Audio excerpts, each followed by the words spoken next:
Qu'est-ce que vous imaginez quand vous entendez la France?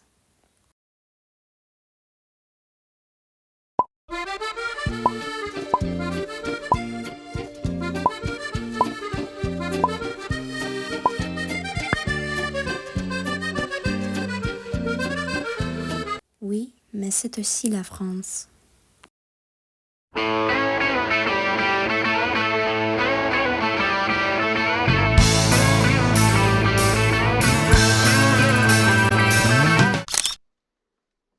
L'histoire de France est infiniment longue et il y a beaucoup de personnes et d'événements importants. Mais aujourd'hui, je vais vous parler de la guerre de Cent Ans. La guerre de Cent Ans est un conflit majeur qui a opposé l'Angleterre et la France de 1337 à 1453. Voici les principales caractéristiques et événements de cette guerre. Les causes de la guerre de Cent Ans sont plusieurs. Parmi elles, des revendications territoriales, des rivalités dynastiques, des conflits économiques et des tensions politiques entre les royaumes de France et d'Angleterre. Le conflit a commencé en 1337 lorsque le roi d'Angleterre, Édouard III, a revendiqué le trône de France en tant que descendant direct de la lignée des Capétiennes par sa mère Isabelle. Mais cette revendication a été contestée par le roi de France, Philippe VI. La guerre de Cent Ans peut être divisée en plusieurs phases. La première phase a été marquée par les victoires anglaises, notamment à la bataille de Crécy en 1346 et à la bataille de Poitiers en 1356, où le roi de France, Jean II, a été capturé.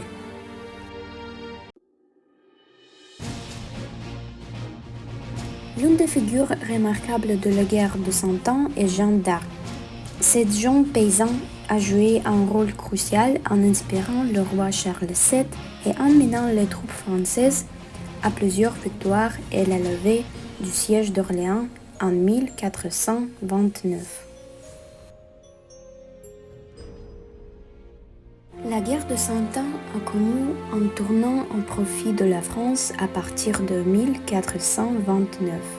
Les Français ont réussi à reprendre progressivement les territoires occupés par les Anglais, notamment avec la bataille de Castillon en 1453, qui a remarqué la fin de la guerre.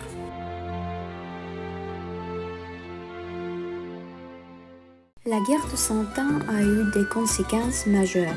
Elle a renforcé le sentiment national français et a conduit à des changements dans les tactiques militaires et l'utilisation de l'artillerie.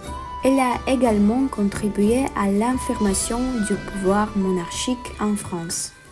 Alors, la guerre de Cent Ans a été un conflit complexe et prolongé, marqué par des batailles, des traités de paix, des négociations et des changements politiques.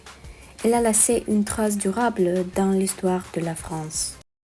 Au diable guerre, rancuneuse et partie, comme nos pères, chantons en vrais amis, au choc des vers, les roses et les lys. Vive la France! Mais aujourd'hui, tout le monde connaît la France comme un beau pays fort et indépendant.